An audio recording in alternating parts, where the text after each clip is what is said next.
दोस्तों आज मैं बात करने जा रहा हूँ दुनिया के जाने माने रेसलर्स में से एक, the face of the WWE, John Cena की, जिनका पूरा नाम जॉन फेलिक्स एंथोनी सीना है। दोस्तों जॉन सीना ने अपने प्रोफेशनल करियर की शुरुआत सन 2000 में की थी और तब से लेकर अब तक वे रिंग में शेरों की तरह लड़ते आ रहे हैं। रेसलिंग के खेल में उनकी सफलता का अंदाजा आप उनके रिकॉर्ड से ही लगा सकते हैं। सीना ने कुल 16 बार WWE और WWE वर्ल्ड हैवीवेट चैंपियनशिप अपने नाम की है। इसके अलावा वे 5 बार यूनाइटेड स्टेट चैंपियन भी रह चुके हैं। दोस्तों ये तो हो गई रिंग की बात, लेकिन रिंग के बाहर भी जॉन सीना के जलवे कम नहीं हैं। रेसलर के अलावा वे रैपर और एक्टर भी हैं और एक अच्छा और ईमानदार इंसान होना उन्हें औरों से अलग करता है। तो चलिए दोस्तों, इन सभी बातों को तो हम आगे डिटेल में जानेंगे, लेकिन उससे पहले हम इस महान रेसलर के लाइफ को शुरू से जानते हैं। जॉन सीना का जन्म 23 अप्रैल 1977 को अमेरिका के वेस्ट न्यूबेरी में हुआ था। उन्हें खेलों का बहुत शौक था, खासकर फुटबॉल में वे काफ़ी अच्छे थे। लेकिन आगे चलकर समय बीतने के साथ ही साथ उन्हें बॉडी बिल्डिंग का मानो भूत सवार हो गया और सिर्फ 15 साल की उम्र से ही वे अपना ज़्यादातर समय जिम में बिताने लगे। अपनी स्कूलिंग पूरी करने के बाद सीना ने स्प्रिंगफील्ड कॉलेज से एक्सरसाइज फिजियोलॉजी में अपनी ग्रेजुएशन पूरी की, जहां वे अपने कॉलेज की फुटबॉल टीम के कैप्टन भी थे।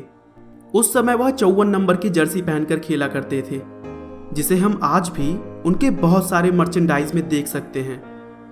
1998 में अपनी ग्रेजुएशन पूरी करने के बाद सीना बॉडी बिल्डिंग में करियर बनाने के लिए कैलिफोर्निया आना चाहते थे, लेकिन उनके पिता इस बात से बिल्कुल भी सहमत नहीं थे।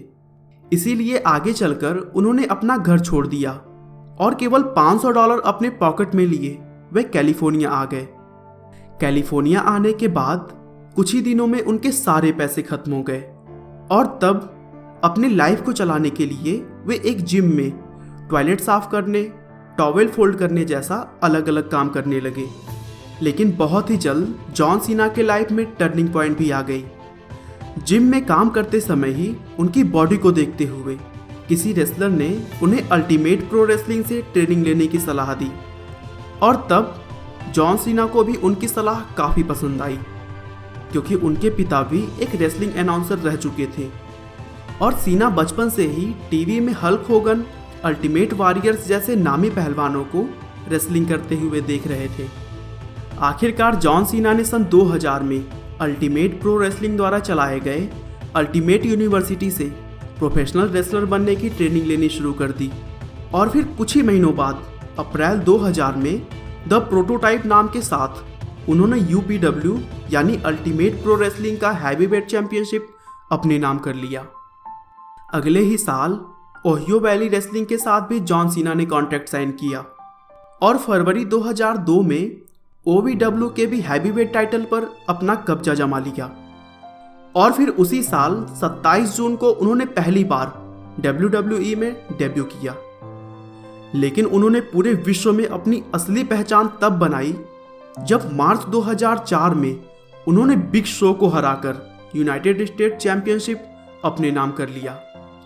इसके अलावा 2007 में वे उमागा के खिलाफ जीतने वाले पहले रेसलर बने और फिर इसके बाद से जॉन सीना ने कभी भी पीछे मुड़कर नहीं देखा और रैंडी ऑर्टन, रोमन रिंग्स और रॉक जैसे महान रेसलर्स को हराकर उन्होंने कई सारे खिताब अपने नाम किए। रेसलिंग के बाहर सीना ने 10 मई 2005 को एक rap album you can't see me release किया, जिसे लोगों ने बहुत पसंद किया और यह एल्बम बिलबोर्ड 200 में 15वें नंबर पर शुरू हुआ। इसके अलावा उन्होंने हॉलीवुड के कई सारे फिल्मों में भी अभिनय किया है, जिसमें से 2006 में आई द मरीन मूवी सबसे ज़्यादा लोकप्रिय रही। दोस्तों आपको यह जानकर हैरानी होगी कि रिंग में बड़े बड़े रेसलर्स को हराने वाले हट्टे कट्टे जॉन सीना मकड़ियों से डरते हैं। जॉन सीना एक नेक दिल इंसान है। उन्होंने अलग अलग तरह की जानलेवा बीमारियों से जूझ रहे 500 बच्चों की विश पूरी की थी, जिसे उन्होंने मेक अ विश नाम दिया था। जॉन सीना अपने निजी जीवन में काफ़ी दोस्ताना स्वभाव के हैं। रेसलिंग के बाहर वो रैंडी ऑर्टन और जॉन हैनिगन के अच्छे दोस्त हैं। दोस्तों, मुझे उम्मीद है कि आपको यह वीडियो ज़रूर पसंद आया होगा। इस वीडियो को बनाने के लिए मुझे बहुत दिनों से रिक्वेस्ट आ रहा था, लेकिन यह वीडियो थोड़ी लेट आई, जिसके लिए मैं आपसे माफ़ी चाहता हूँ। आपका बहुमूल्य समय देने के लिए बहुत बहुत धन्यवाद। इस वीडियो को लाइक करके आप हमारा मनोबल बढ़ा सकते हैं। दोस्तों, अगर आप हमारे वीडियो को मिस नहीं करना चाहते तो कृपया चैनल को सब्सक्राइब कर लें। आपको यह कहानी कैसी लगी हमें कमेंट करके ज़रूर बताएं। धन्यवाद।